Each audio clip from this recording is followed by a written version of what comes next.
Hi, good evening everyone. Once again, this is Coach Sam and thank you so much sa pag-join po ninyo ngayong gabi, and I would like to make a video for tonight, and we are going to discuss our expert advisor kasi marami po ang nagtanong kung papaano po natin ito gamitin, and also kung papaano din po tayo mag-manual trade gamit po ang expert advisor po natin. By the way, I would like to tell everyone na ang AI po natin, boss, tayo po ang nag-code kasama ang IT partners natin, at saka na-build natin ito with the mga iilan po na mga parameters like sa trend, reversal, and also smart money concept and ICT strategy. And ang napaka-importante din po nito kasi mayroon siyang safety features.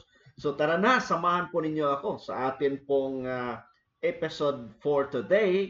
Atin pong i-discuss once again ang atin pong AI ngayong episode na ito. So mga boss, inyo pong nakita ngayon ang atin pong topic is all about how to trade the Coach Sam Ultimate AI, unveil the full strategy of the expert advisor. By the way, boss, this presentation was sponsored by Sam FX Trading Academy, and maraming salamat po sa inyong pagsama ngayong gabi.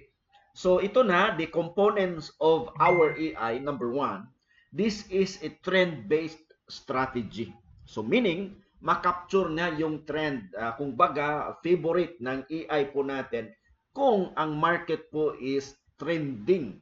And also can capture reversal, yung biglang umiba na ang takbo ni market. At saka meron po itong safety features, and then can spot market opportunity, either buy or sell.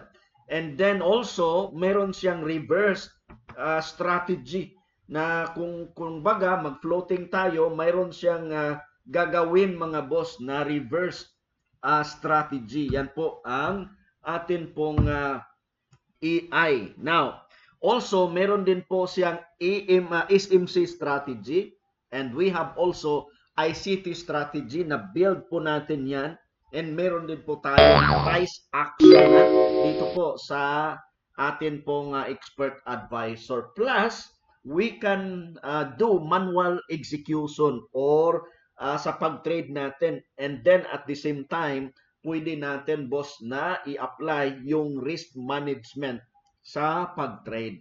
So ito po yung atin pong episode for today.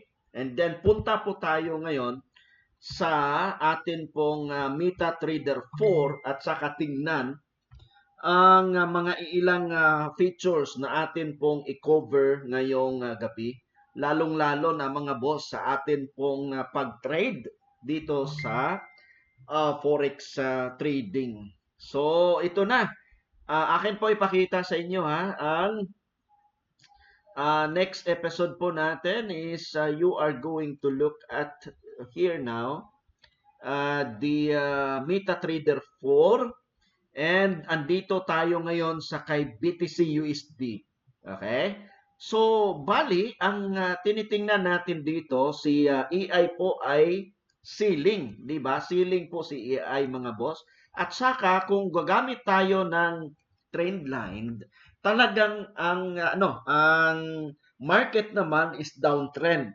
Okay? Downtrend. So ibig sabihin, pwede natin sabayan, boss. Kunyari, apply natin na price action, smart money concept, at saka ICT strategy.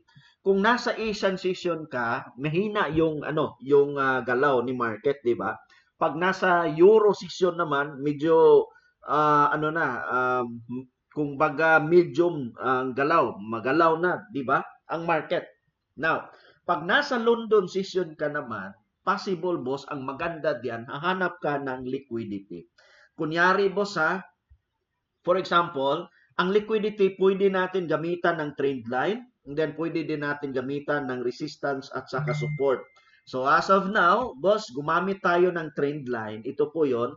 So nakita natin na ang market is talagang nagbibigay sa atin ng idea that the market is going down.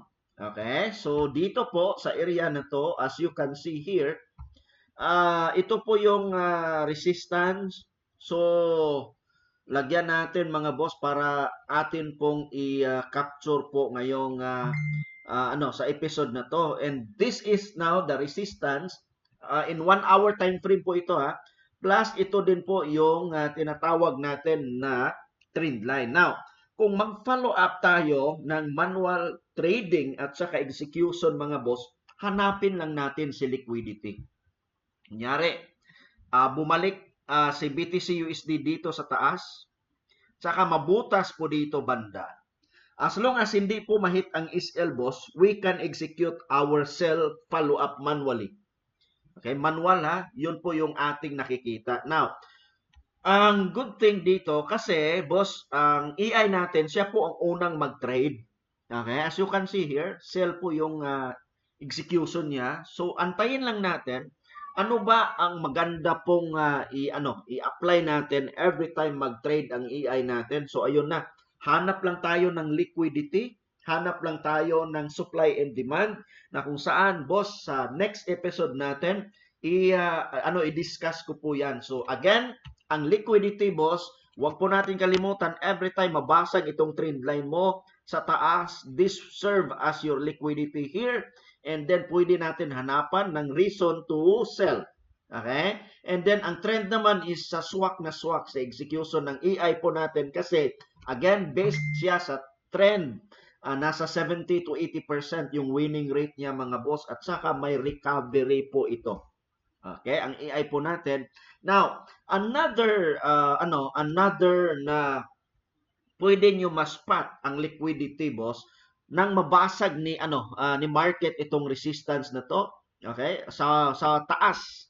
Yan po ang liquidity stage na. So, pwede tayong mag-follow up ng selling pag ang trend is downtrend. And then, ang good thing, again, mga boss, AI po ang unang mag-trade. Either pwede tayong mag-opposite trade kung swak sa strategy natin or pwede tayong sasabay. Okay? So, again, next time na makita po ninyo, boss, ang liquidity at saka align sa trade ni AI, okay, pwede tayong sumabay. So, ito po muna mga boss. Abangan po ninyo ang next episode natin. Pag-usapan natin ano pa ang pwede natin, boss, na magawa, lalong-lalo na additional confluence and additional learning, mga boss, sa atin pong expert advisor. Boss, ang expert advisor natin nasa VIP group. Ang file you can download for free. Okay? Message nyo po ako kung kayo po ay gustong magkaroon ng libreng EI. Kasi alam nyo kung bakit, mahirap kasi mag-analyze from morning up to evening, parating tumitingin ka sa laptop or sa computer mo. Dito ngayon, kami po nag-provide na ng software na siya po ang mag-trade first and then after mag-trade siya, pwede na tayong sumabay or mag-opposite sa kanya pong order. So again, this is Coach Sam Seyo sa next episode natin sa atin pong content. Mga boss, paki-share po, like, subscribe, follow sa atin pong social media account. Maraming salamat. See you next time mga boss. Enjoy the rest of the day.